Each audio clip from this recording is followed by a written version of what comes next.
தி roosters crime time சீரீஸில் மீண்டும் ஒரு முறை நான் உங்களை வரவேற்கிறேன்.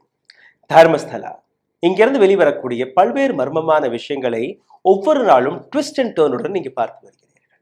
அப்படித்தான் நேற்றும் நேர்ந்தது. ஒரு பக்கம் போராட்டம், இன்னொரு பக்கம் எஸ்ஐடியோடைய அந்த இன்வெஸ்டிகேஷன்.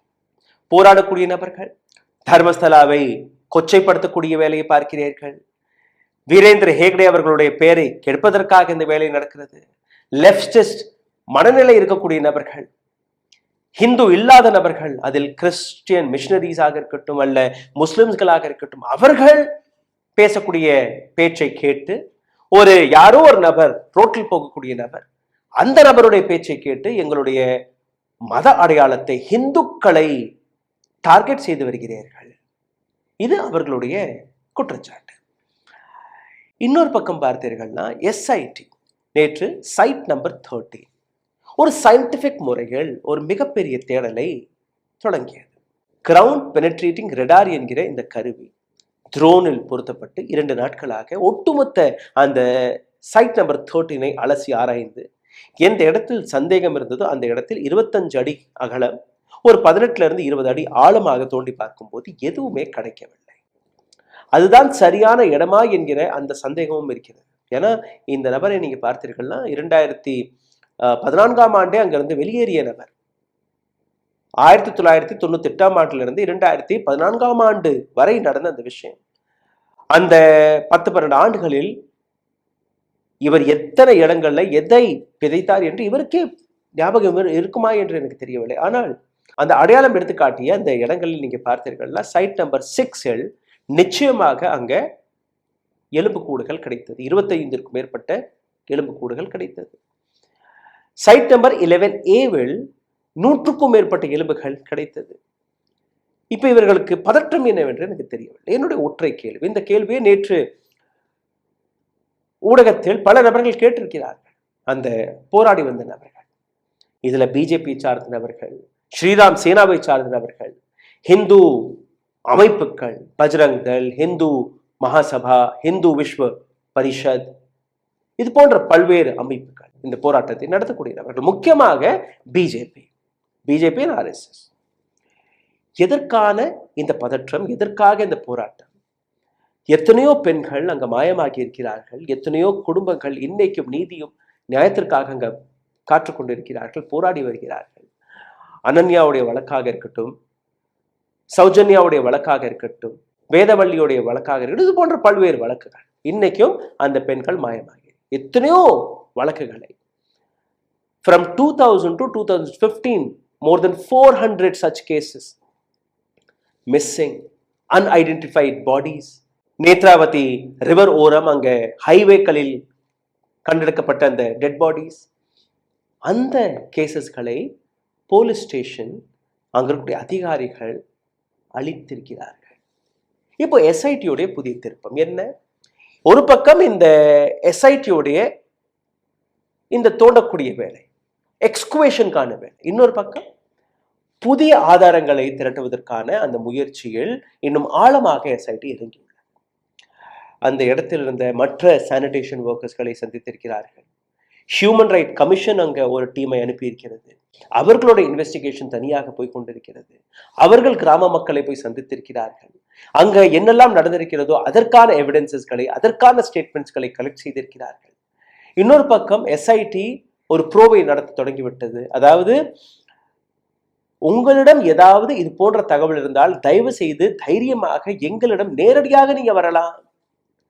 போலீஸ் ஸ்டேஷன் மீது நம்பிக்கை இல்லாத பட்சத்தில் போலீசார்களை பார்த்து எந்த மக்கள் பயந்து போயிருந்தார்களோ அங்க போய் கம்ப்ளைண்ட் கொடுத்தால் எங்களோட ஐடென்டிட்டி தெரிஞ்சிடும், எங்கள் மீது வழக்குகளை போட்டு விடுவார்கள், எங்களுடைய உயிருக்கு உத்தரவாதம் கிடையாது அப்படின்னு நினைச்சிட்டு இருந்த பல்வேறு நபர்கள் தைரியமாக எஸ்ஐடி மீது நம்பிக்கை வைத்து இப்போ வெளிவர தொடங்கி இருக்கிறார்கள். அந்த பதற்றம் ஒன்று. இன்னொரு பக்கத்தில் நீங்க பார்த்தீர்கள்ல எஸ்ஐடி அண்ட் டீம் இப்போ இந்த கிரவுண்ட் பெனட்ரேட்டிங் ரெடார் வந்ததுக்கு அப்புறம் தான் இந்த பதற்றம் அதிகரிச்சிருக்கிறது. ஏன்னா இது ஒரு கருவி. இது 5 அடி 10 அடி 20 அடி 100 அடி வரை எங்க என்ன மறைக்கப்பட்டிருந்தாலும் அந்த இடத்தை சரியாக கண்டுபிடித்து கொடுக்கும். இப்போ இந்த சைட் நம்பர் 13 சுற்றி இருக்கக்கூடிய இடங்களிலும் இந்த கிரவுண்ட் பெனிட்ரேட்டிங் ரெடாரை வைத்து அலசப் போகிறோம் என்று கூறியிருக்கிறது எஸ்ஐடி. புதிய 2 இடங்களை இன்னும் தோடி இருக்கிறார்கள். Site number 14 and 15. இதை தாண்டி இன்னும் 30 இடங்கள். இப்போ பிஜேபிக்கு இருக்கக்கூடிய பதற்றம் என்ன, அதை நான் எடுத்து காட்டுகிறேன். அதற்கான இந்த போராட்டத்தை நீங்கள் பார்த்து வருகிறீர்கள். நேற்றிலிருந்து இப்ப 17ஆம் தேதி இன்னொரு மிகப்பெரிய போராட்டத்தை இவர்கள் அறிவித்திருக்கிறார்கள். சைட் நம்பர் 13ல ஏதாவது கிடைத்ததா? எதுவுமே கிடைக்கவில்லை. இதுதான் உண்மை.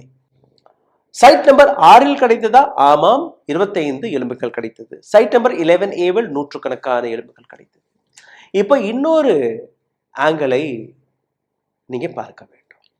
ஃபாரன்சிக் டீம் அங்கிருந்து கண்டெடுக்கப்பட்ட எலும்புகளை லெபார்டரியில் டெஸ்ட் செய்து அதற்கான டிஎன்ஏ சாம்பிள்ஸ்களை எடுக்க தொடங்கிவிட்டார்கள். இப்ப யாரெல்லாம் மிஸ்ஸிங் கம்ப்ளைண்ட்ஸ் இல்ல அன்ஐடென்டிஃபைட் பாடி இதெல்லாம் அங்க கிடைக்கப்பட்டது இல்லையா? போலீஸ் அடிச்சிருச்சு. ஆனால் அங்க இருக்கக்கூடிய கவர்மெண்ட் ஹாஸ்பிட்டல் அந்த பயோப்சி ரிப்போர்ட்டை எழுதிய அந்த டாக்டர்ஸ் அவர்களிடம் அந்த காப்பி இருக்கும். அந்த காப்பி அலசி எடுத்திருக்கிறார்கள். இப்போ இந்த டிஎன்ஏவையும் அங்க கண்டெடுக்கப்பட்ட பயோப்சி ரிப்போர்ட் இல்ல மற்ற எவிடன்சஸ்கள் இல்ல கம்ப்ளைண்ட் கொடுக்கக்கூடிய நபர்கள் அவர்களுடன் இந்த டிஎன்ஏ மேட்சிங் அதற்கான வேலை தொடங்கப்பட்டது. இப்போ இந்த பதற்றம், இந்த பயம், யார் குற்றவாளியாக இருக்கிறார்களோ அவர்கள் மனதில் தான் இந்த பயம் இருக்கும். இந்த இடத்தில் ஒற்றை கேள்வி, தர்மஸ்தலாவை பற்றியோ வீரேந்திர ஹேக்டே அவர்களை பற்றியோ எந்த சேனல் எந்த நியூஸ் பேப்பர் தவறாக எழுதினார்கள்? ஒரு சானிட்டரி ஒர்க்கர், இந்த இடத்தில் நான் 11 ஆண்டுகள் வரை வேலை பார்த்தேன், இத்தனை ஆண்டுகளில் நான் எத்தனையோ சவங்களை புதைத்திருக்கிறேன் என்று கூறிய போது அப்படி அவர் போய் பேசி எந்த விதமான அவசேஷங்களுமே கிடைக்காத பட்சத்தில் அவர் மீது வழக்கு போயும் அந்த நபரை சிறையில் அடைக்கலாம். அது ஒரு லீகல் ப்ராசஸ், லீகல் பேட்டில்.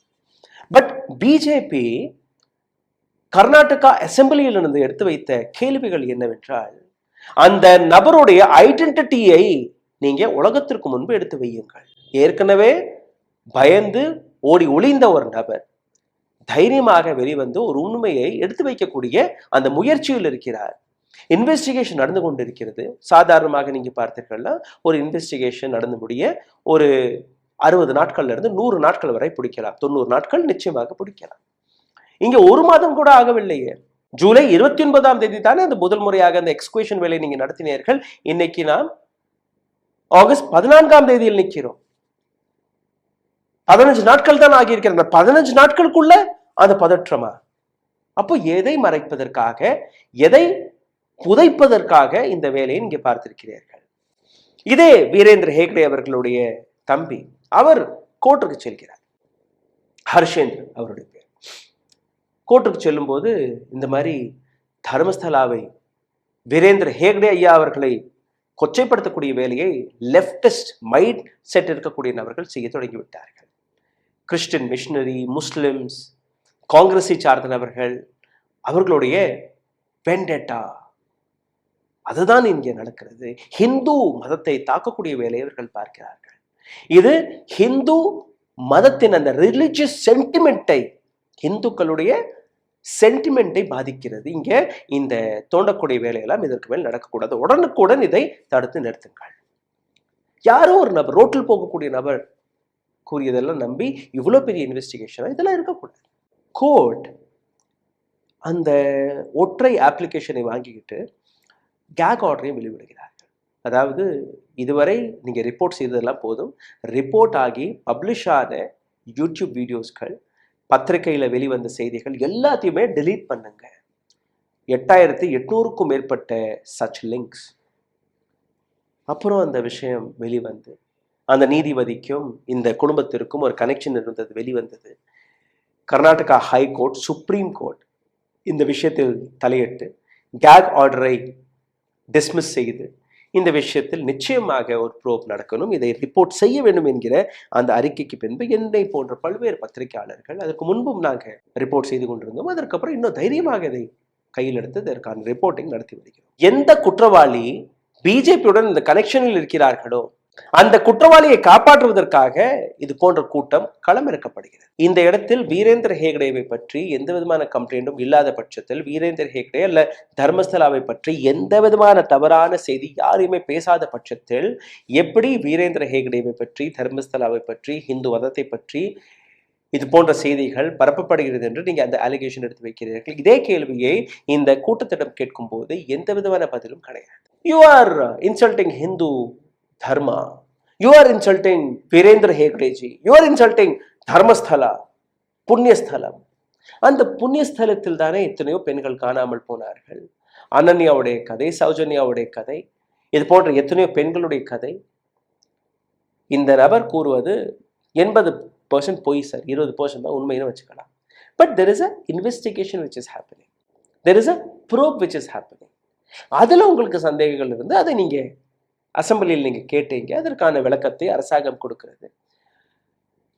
இல்லை இல்லை எங்களுக்கு அந்த மாஸ்க் மேனுடைய ஐடென்டிட்டி தெரியணும், அவருடைய ஃபோட்டோவை பார்த்து என்ன நீங்கள் பண்ண போகிறீங்க, அவரை கொல்ல போகிறீர்களா? அதனால தான் தொடக்கத்தில் நான் கூறினேன், the masked man is under threat, his life is under threat big time. ஏன்னா இந்த குண்டர்கள் யாரெல்லாம் இந்த தவறுகளை செய்தாலோ இல்லை அந்த தவறை மறைப்பதற்காக இது போன்ற கூட்டங்களை கிளப்பிவிட்டு தன்னை காப்பாற்றிக் கொள்ள வேலையை பார்க்கிறார்களோ அந்த நபர்கள் நிச்சயமாக இந்த நபர் உயிர் வாழக்கூடாது என்று நம்புவார்கள். ஜெயந்த் டி என்கிற இன்னொரு ஐ விட்னஸ், அவர் தான் இந்த ஆர்டிஐ எல்லாம் போட்டு அந்த போலீஸ் ஸ்டேஷன்ல இருந்து அளிக்கப்பட்ட அந்த கேஸ் ஃபைல்ஸ் எல்லாம் அவர் எடுத்து வைத்தார். அவருடைய உயிருக்கும் ஆபத்து இருக்கிறது. ஆகஸ்ட் 6ஆம் தேதி ஏற்கனவே அவர் மீது ஒரு தாக்குதலும் நடந்திருக்கிறது. மீதம் இருக்கக்கூடிய இந்த 6 ஐ விட்னஸஸ்கள் அவர்களுடைய உயிருக்கு பாதுகாப்பு இருக்கிறது என்றால் அதுவும் ஆண்டவனுக்கு தான் வெளிச்சம். என்னுடைய குழந்தையை காணவில்லை, என்னுடைய மகளை காணவில்லை, என்னுடைய மனைவியை காணவில்லை என்று இப்ப வந்து கம்ப்ளைண்ட் கொடுத்து வர்றாங்க இல்லையா? அப்படி இந்த பிஜேபியினர்கள் கேட்கக்கூடிய விஷயம், ஐ விட்னஸஸ்கள் அவர்களுடைய ஐடென்டிட்டியை வெளிக்காட்டுங்கள் என்று எந்த விஷயத்தை கூறுகிறார்களோ அப்ப நீங்க அவர்களுடைய உயிருக்கு உத்தரவாதத்தை நீங்க எடுத்துக்கிறீர்களா? அவர்களுக்கு என்ன நடந்தாலும் நாங்க பாத்துக்கிறோம், அவர்களுடைய உயிருக்கு ஒண்ணுமே ஆகாத அவர்களுடைய குடும்பத்தை நாங்க கட்டி காப்பாற்றுவோம்னு நீங்க கேரண்டி கொடுக்க முடியுமா, எழுத முடியுமா? சோ இந்த இடத்துல நேற்று நாங்க ஒரு சில நபர்கள், அதாவது முக்கியமாக பிஜேபியை சார்ந்த தலைவர் 17ஆம் தேதி நாங்க விஜேந்திர ஹேக்டே அவர்களுக்கு சப்போர்ட் செய்வதாக தர்மஸ்தலா சலோ என்கிற ஒரு போராட்டத்தை நடத்தி வருகிறோம், அதற்கான ஒரு ஸ்பீச் எல்லாம் கூறியிருந்தார். நீங்க பாருங்க, இதே மாதிரி நீங்க பார்த்தீர்கள்னா ஸ்ரீராம் சேனாவுடைய நேஷனல் பிரசிடென்ட் பிரமோத் முத்தாலிக் இவருடைய ஸ்பீச்சும் இருந்தது. அடுத்தடுத்து நான் உங்களுக்கு உண்ணாவே காட்டுறேன். இதே பிஜேபியில் இருக்கக்கூடிய பெண் தலைவி ஒரு கூட்டத்தை கூட்டி அவர்களும் ஒரு போராட்டத்தை நடத்தினார்கள். நேற்று மட்டும் நீங்க பார்த்தீர்கள். இது எல்லாமே நான் உங்களுக்கு கடைசியில் ஒரே மாதிரி போட்டு காட்டுறேன். ஏன்னா this issue is so sensitive that we have to be more careful in reporting. என்ன அப்படிதான் நாங்கள் ஒவ்வொரு ரிப்போர்ட்டுமே உங்களுக்கு முன்னாடி நாங்கள் எடுத்து வைக்கிறோம். அங்கிருந்து கண்டெடுக்கப்படக்கூடிய விஷயங்கள் ஒவ்வொரு நாளும் உங்களுக்கு எடுத்து வைக்கிறோம். கிடைக்காத பட்சத்தில் அங்கே கிடைக்கவில்லை என்பதை நாங்கள் தெளிவாக எடுத்து வைக்கிறோம். நேற்று கர்நாடகாவில் கலூரி என்கிற இந்த இடத்தில் ஒரு ப்ரொடெஸ்ட் நடந்துள்ளது. இதை தாண்டி கோபால், சிக்மங்களூர், யாத்கிர் இந்த இடத்திலும் போராட்டங்கள் நடந்துள்ளது பிஜேபி நபர்களால். தர்மஸ்தலா மற்றும் வீரேந்தர் ஹேகடேவை சப்போர்ட் செய்வதற்காக, ஹிந்து மதத்தை காப்பாற்றுவதற்காக பிஜேபி சப்போர்ட்டர்ஸ், டெம்பிள் டிவோட்டீஸ் இது எல்லாருமே சேர்ந்து அவர்கள் எடுத்து வைத்த அந்த கோரிக்கை என்னவென்றால் டிரான்ஸ்பரன்சி இன் எஸ்ஐடி ப்ரோப். டெஃபினட்டா தெர் இஸ் அ டிரான்ஸ்பரன்சி. அந்த ப்ரோப் முடிஞ்சதுக்கு அப்புறம் உங்களுக்கு முன்பு, பப்ளிக்கு முன்பு அந்த விஷயங்கள் எடுத்து வைக்கப்படும். யாரையுமே கைது செய்யவில்லை இல்லையா? அங்க தோண்டக்கூடிய வேலை நடக்குது. எந்த மரத்தையும் வெட்டலை, எந்த வீடுகளையும் காலி செய்யலை, அங்க மின்சாரம் கூட துண்டிக்கப்படலை, யாருக்குமே எந்த பிரச்சனையும் கிடையாது. காட்டுக்குள்ள போறாங்க, தோன்றாங்க, ஒரு இன்வெஸ்டிகேஷன் நடக்குது. உங்களுக்கு என்ன பிரச்சனை சார்? தர்மஸ்தலா கோயில்ல போய் தோன்றார்களா, இல்ல வீரேந்திர ஹேகடே கூப்பிட்டு வச்சு இன்ட்ரோகேட் செய்கிறார்களா, இல்ல அந்த குடும்பத்தை சார்ந்த யாராவது ஒரு நபரையாவது கூப்பிட்டு வைத்து போலீஸ் ஒரு இன்ட்ரோகேஷன் செய்தது என்று கூறிப்பார்கள்? எதுவுமே கிடையாது. அப்போ என்ன பதற்றம், என்ன பயம்? Protection for Hindu temples. யாரு சார் அங்க இருக்கக்கூடிய கோவில்களை போய் உடைத்தார்கள். யார் அந்த கோவிலுக்கு எதிராக பேசினார்கள்? நிச்சயமாக கோவில் என்பது ஒரு புண்ணிய ஸ்தலம், நம்பிக்கை வைத்திருக்கிறோம். நானும் ஒரு ஹிந்து தானே. இறந்து போன பெண்கள் ஹிந்து கிடையாதா? நியாயத்தை தேடி இருக்கக்கூடிய அந்த குடும்பங்கள் ஹிந்துக்கள் கிடையாதா? அப்போ எப்படி ஹிந்து மதம் அங்க இருக்கக்கூடிய கோவில் அதை ப்ரொடெக்ட் செய்வதற்கான இந்த வேலை, அதற்காக நீங்க ப்ரொடெஸ்ட் தெரியாது. Accountability for those defaming the shrine, definitely there should be accountability, and same as there should be accountability why so many cases were unidentified, unsolved, why those cases are still a mystery, still to be solved. There should be an accountability or not. Virendra Hegde ji is so called Rajya Sabha MP from Dharmsthala. ஒரு முறையாவது இந்த மாதிரி எங்களுடைய கோவிலுக்கு அருகே பல இந்த மாதிரி மர்மமான செய்திகள், வதந்திகள் வருது, அப்படியே சொல்லலாம், வதந்திகள் வருது. இங்க ஒரு சில கேசஸ்கள் நடந்தது, இப்போ நடந்தது. அதை வைத்து இன்னைக்கும் அந்த வதந்தியை பரப்பக்கூடிய பல நபர்கள் இருக்கிறார்கள். இதை பற்றி ஒரு டீடைல்டான இன்வெஸ்டிகேஷன் நடத்தப்பட வேண்டும். I urge Karnataka government to come forward. I will be with you. நான் உங்களுடன் சேர்ந்து இந்த பிரச்சனைகள் எல்லாம் முடிக்கலாம், இந்த வதந்திகள் எல்லாம் சரி பார்க்கலாம், இந்த மறைக்கப்பட்ட கேசஸ் எல்லாம் சரி பார்க்கலாம். அவர் ஒரு வார்த்தையாவது பேசினாரா? இல்ல இந்த ப்ரோப் நடக்க ஆரம்பித்து இன்னைக்கு கிட்டத்தட்ட ஜூலை 4ஆம் தேதி எஃப்ஐஆர் போடப்பட்டது, கம்ப்ளைண்ட் கொடுக்கப்பட்டது. இன்னைக்கு ஆகஸ்ட் 14ஆம் தேதி. ஒரு முறையாவது வீரேந்திர ஹேக்டே இல்ல அவருடைய குடும்பத்திலிருந்து we stand with this probe என்கிற ஒரு வார்த்தை, ஒற்றை வார்த்தை நீங்க கேட்டீர்களா? எங்கேயுமே கேட்டிருக்க மாட்டீர்கள். பயமுறுத்தினார்கள். இந்த கேஸை திசை திருப்பக்கூடிய வேலையை பார்த்தார்கள். இதை பற்றி யாருமே ரிப்போர்ட் செய்யக்கூடாது என்று கூறினார்கள். அதற்காக நீதிமன்றம் வரை போனார்கள். அவர்களுக்கு சாதகமாக ஒரு ஸ்டேட்மெண்ட்டையும் வாங்கி கொண்டார்கள், ஒரு கேக் ஆர்டரையும் வாங்கி கொண்டார்கள். அந்த வேலை இம்ப்ளிமெண்ட்டும் ஆனது. கர்நாடகா ஹைகோர்ட் அதற்கு ஒத்து போகவில்லை, சுப்ரீம் கோர்ட் ஒத்து போகவில்லை. அதுதான் விஷயம். இப்போ இந்த நபர் துருன்னு அவர்களுடைய கண்களுக்கு உறுத்தி கொண்டிருக்கிறார். இந்த நபரால் தானே எல்லாமே. அப்போ இந்த நபரை போட்டு தள்ளிட்டால் எல்லாமே முடிச்சிடும். Is this what your idea? Or இந்த மாதிரி கூட்டத்தை காட்டி, இந்த மாதிரி ஹிந்து சென்டிமெண்ட் எல்லாம் காட்டி அரசாங்கம் பயந்து போகும், ஊடகங்கள் பயந்து போகும், மக்களை திசை திருப்பி விடலாம். ஹிந்து மதத்தை முன்னிறுத்தி யாரை காப்பாற்றுவதற்கான இந்த போலி நாடகத்தை நீங்க நடத்தி வருகிறீர்கள். இன்னைக்கும் அந்த ப்ரோப் நடந்திருக்கிறது, நாளைக்கும் நடக்கும். ஆனால் இன்னும் எத்தனை நாட்களுக்கு நடக்கும் என்பது எனக்கு தெரியாது. ஏன்னா என்னைக்கு வேணாலும் இந்த pressure. And I urge the government of Karnataka, Siddharamaiah ji, he should be stand firm.